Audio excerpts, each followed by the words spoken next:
सुनो सुनो गांव वालों, छत्रपति शिवाजी महाराज अब इस संसार में नहीं रहे।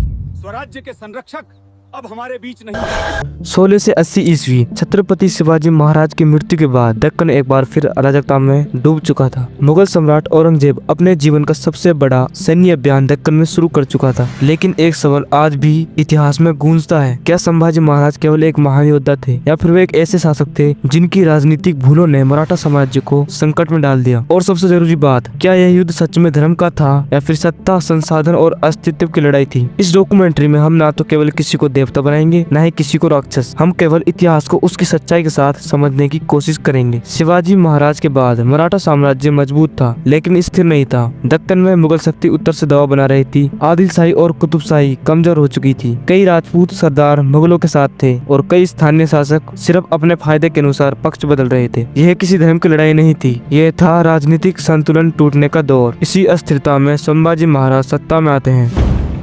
संभाजी महाराज का जन्म 14 मई 1657 ईस्वी पुरंदर किले में हुआ था। माता सईबाई के निधन के बाद उनका पालन पोषण राजमाता जीजाबाई ने किया। संभाजी महाराज संस्कृत, फारसी और मराठी जानते थे। राजनीति और कूटनीति में प्रशिक्षक और साहित्य में भी रुचि रखते थे। लेकिन एक सच्चाई अक्सर छुपा दी जाती है। संभाजी महाराज का स्वभाव शिवाजी महाराज जितना संयमित नहीं था। वो अग्रेसिव थे, वे तेज, भावनात्मक और कई बार राजनीतिक रूप से जल्दबाज थे।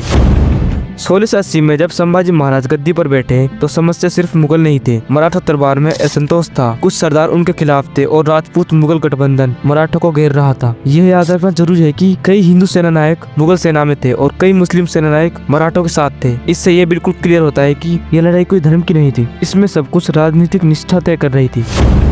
16 से 81 ईस्वी में संभाजी महाराज ने बुरहानपुर पर आक्रमण किया। ये हमला केवल लूट नहीं था, यह मुगलों के लिए एक संदेश था। मराठा सत्ता अभी समाप्त नहीं हुई है। लेकिन यहीं से संभाजी महाराज और औरंगजेब के बीच व्यक्तिगत टकराव भी शुरू हुआ। औरंगजेब ने दक्कन को छोड़ने का निर्णय लिया और यही फैसला मुगल साम्राज्य के पतन की शुरुआत बना, क्योंकि यहाँ पर लड़ने के लिए कोई खुला मैदान नहीं था और दिक्कत आ रही थी।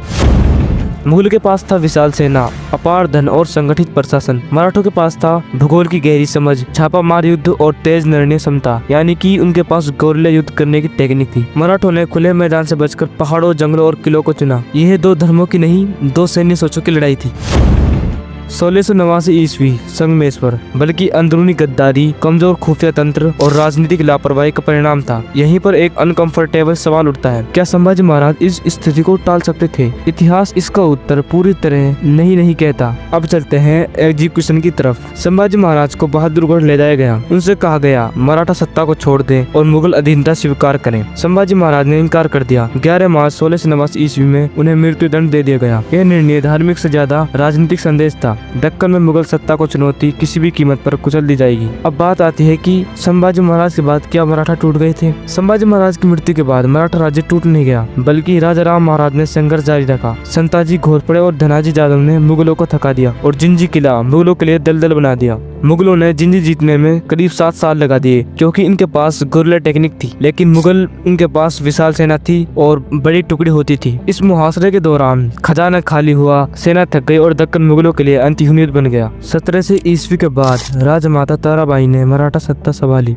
17 से 7 ईस्वी में औरंगजेब की मृत्यु दक्कन में ही हुई। यहाँ पर औरंगजेब ने अपनी उम्र के 20 साल गुजार दिए मराठों से निपटने के लिए। विडंबना यह थी कि जिस दक्कन को जीतने आए थे वही मुगल साम्राज्य अपने सांसें गिन रहा था। अब जानते हैं असली सच्चाई। तो असली सच्चाई क्या है? संभाजी महाराज ना तो पूर्ण देवता थे, न ही असफल शासक। वे एक ऐसे राजा थे जो कठिन परिस्थितियों में फंसे, राजनीतिक गलतियां भी की, लेकिन मुगल साम्राज्य को निर्णायक रूप से थका दिया। उनकी मृत्यु मराठा संघर्ष का अंत नहीं, बल्कि मुगल पतन की नींव बनी। और सबसे बड़ा सच, यह युद्ध धर्म का नहीं था, यह सत्ता, नियंत्रण और अस्तित्व की लड़ाई थी। इतिहास ना जयकार मांगता है, ना नफरत, वह केवल समझे जाने की मांग करता है।